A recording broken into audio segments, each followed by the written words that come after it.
We are back on Morning Line. Thanks for joining us. Our guest this morning is Clint Kelly, malpractice attorney. It's always good to have you on, my friend. If you have a question or comment about malpractice cases, we'll get the ball rolling. Usually gets busier later in the show. Give us a call, 737-7587. Okay, if someone's thinking about calling, what question should they ask themselves? All right, Well, first things first. A medical malpractice case is what I say is a major medical injury caused by a medical mistake. Maybe even a better definition is a bad job that causes a bad outcome, but it needs to be a severe injury, Nick. It needs to be something along the lines of paralysis, amputation, death, severe burns, something that is major, because juries just aren't compensating these days for people who have temporary or limited damages. Could it be something where you suffer something that it takes you maybe 6 months to a year to recover from, but you do recover, but you've missed a year of work? Possibly. I'd like more than that. Okay. I just, because jurors come into these things and they have issues in their own lives. They may have lost a year of work because of some kind of problem. So they say, look, if I can get through this, you can get through this. Why are we going to tag this doctor for that? You got somebody that can't work anymore, that's a whole nother ballgame. Or someone who's racked up $500,000 or $1 million in medical expenses that could bankrupt a family, a jury can get past that and understand, look, these people need help. I'm learning the hard way, and I pass this on to the public. Juries want cases that have significant major damages, or you're likely not going to win. You're going to have a tough time. All right, let's take a call from Joe. Joe, good morning. Hi, Joe. Joe. Hey, good morning. I just want to make a comment for everybody out there in TV land that's watching this show. Listen to what Mr. Kelly is telling you, and pay close attention to what he's telling you. And I had a rotator cuff surgery several years ago, and my surgeon videotaped it, and basically it was to show what my problem was and what he was doing to fix it. And he gave me the tape, to watch. So that was a good thing, I think. But he told me another thing right quick, and I'll get off. He said, I'm a surgeon, but said, you might want to think about before you have this surgery, because it's a painful surgery. I said, well, I don't have any choice. I can't raise my arm. He said, look, there's no such thing as a minor surgery. So he said, I'll say that, and if you want to go ahead with it, we'll do it. But said, don't listen to anybody tell you that a surgery is a minor surgery. Said, anytime you put to sleep, you have surgery, it's not a minor surgery. So listen to what Mr. Kelly's telling you, and listen close. I appreciate that, Joe, and that's true. There's no saying that it's minor surgery to everyone else until it happens to you. Oh, yeah. But he's absolutely right. There's no such thing as minor surgery when you go under anesthesia, because first of all, anesthesia does carry a risk of death. I think it's 1 in 10,000, but it can happen. And then there can be what the surgeons call misadventures during the surgery that can lead to bad outcomes. You want to make sure before you have surgery you really need it, understand what you're getting yourself into, ask lots of questions, and explore alternatives before you decide to go under the knife, because I have clients who wish they had not made that decision and paid the price. Do anything you can to avoid getting cut open. Yes. That's for sure. Do you consider a colonoscopy a surgical procedure? I do now, because you're invading the body. Okay, and when I've had mine done, I'm general anesthesia, and I'm just wondering, have you had bad results, or have there been cases that have been spawned from colonoscopies that went wrong? I ask because that is something every single male above age 50 should have had by now, and it's a very, very common thing done. So I wonder, have there been mistakes? Yeah, in fact, that's been a lot of mistakes in the colon. Perforation is a known risk of the procedure. All doctors know this. They tell patients that before the patient has a colonoscopy, so that you understand that, look, we're sticking a tube through your intestines. In your intestines, and if we turn that tube the wrong way, or we run into some anatomy that may be softer or more what's the word I'm looking for? More likely to tear or get cut? Yeah, that's a good way to look at it. we can perforate, and if you get perforated, there is a chance you could die. Certainly, you could have major surgery to fix it. And so, the point of this is you need to make sure you know what you're getting yourself into. We have to have colonoscopies, unfortunately, you and I, as we get older. They're amazing prevention tools for cancer. They are, and so it's a trade-off. You want to have this because you want to make sure that if you do have cancer, it's caught quickly. But the flip side is you may get perforated. I think a lot has to do with going to the right gastroenterologist. Okay. I'll tell you this, Nick, and this is true of medicine. It's true of law. It's true of a lot of professions. And doctors will tell you this as well. 90% of doctors are outstanding healthcare providers. They're really good, they know what they're doing, and they take good care of their patients. 10% are not. And it's those 10% who a lot of times make the same mistakes over and over again. And they're the ones a lot of times that get sued over and over again.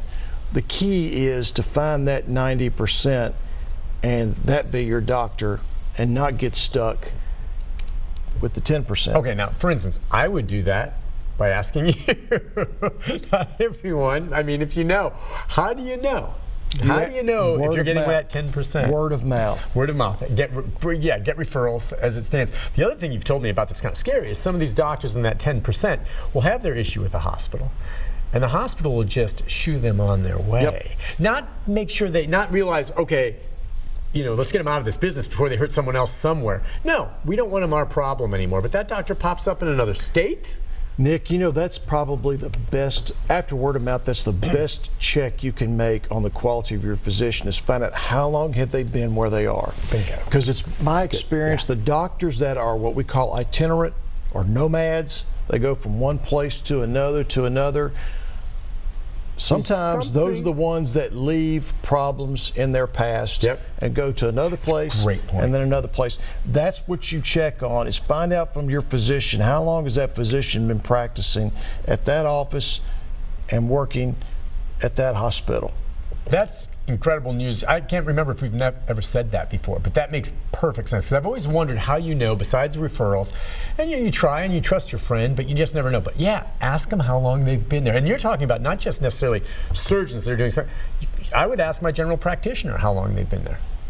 Sure. I mean, any doctor that's trusted in my care, I'm going to want to know how long they were there. Yeah, because and if you think about it, particularly the doctors who are specialists who, have hospital privileges, hospitals go through periodic credentialing to make sure that their staff meets certain levels, which means you've got to pass credentialing periodically. And that's a way that the hospital can weed out the people who aren't doing a good job, is through periodic credentialing. Because basically they say, look, you can leave, sir. and if you do quietly, we won't report you to the next hospital or someone who asks us for a referral. The doctors who are good, they get re-credentialed and they stay on staff. They want to keep you. Which means they're not causing problems.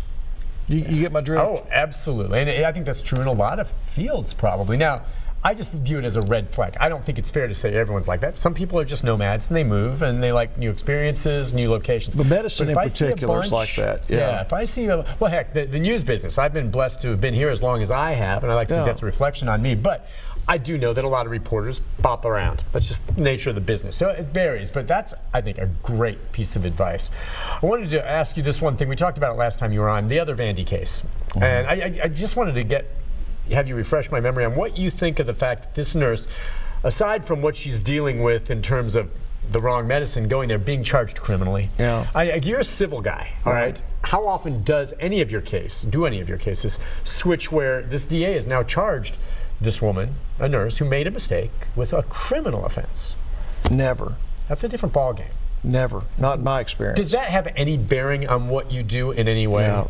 I mean, caveat, I don't know everything the district attorney knows. Me either. Okay? Yeah, right. With that caveat, I don't like this prosecution. We have a healthy tort system in Tennessee that needs to stay healthy.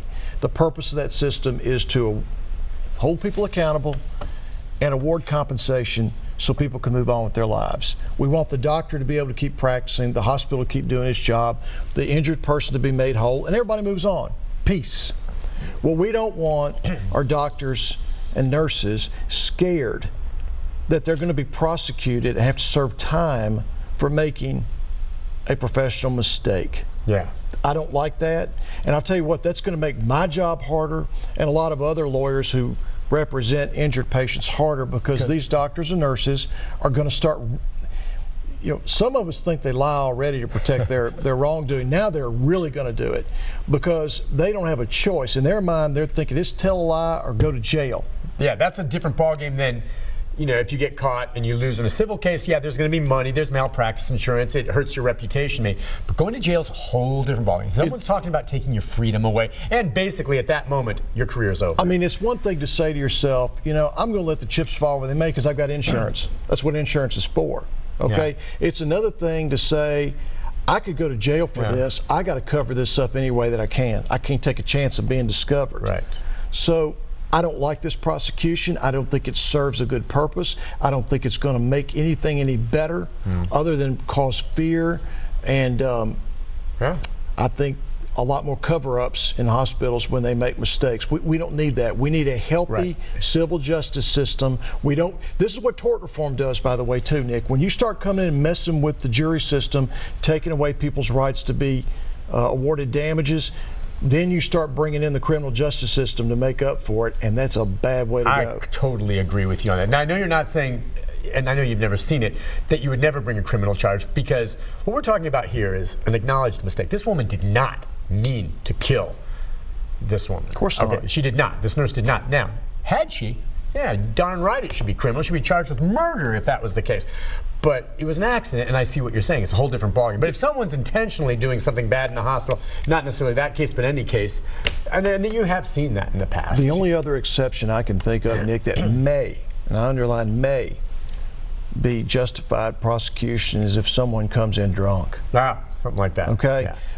That's a may. But otherwise, I don't like prosecuting healthcare providers. I think it's terrible public policy, and I think it's misguided prosecution, an abuse of prosecution, and interesting. I hope this nurse wins her case. I really do. Gotcha. I thought that's how you'd feel. Listen, we'll take a break. When we come back, we've got calls. So if you're on hold, stay there. We'll get to you in our final segment right after this.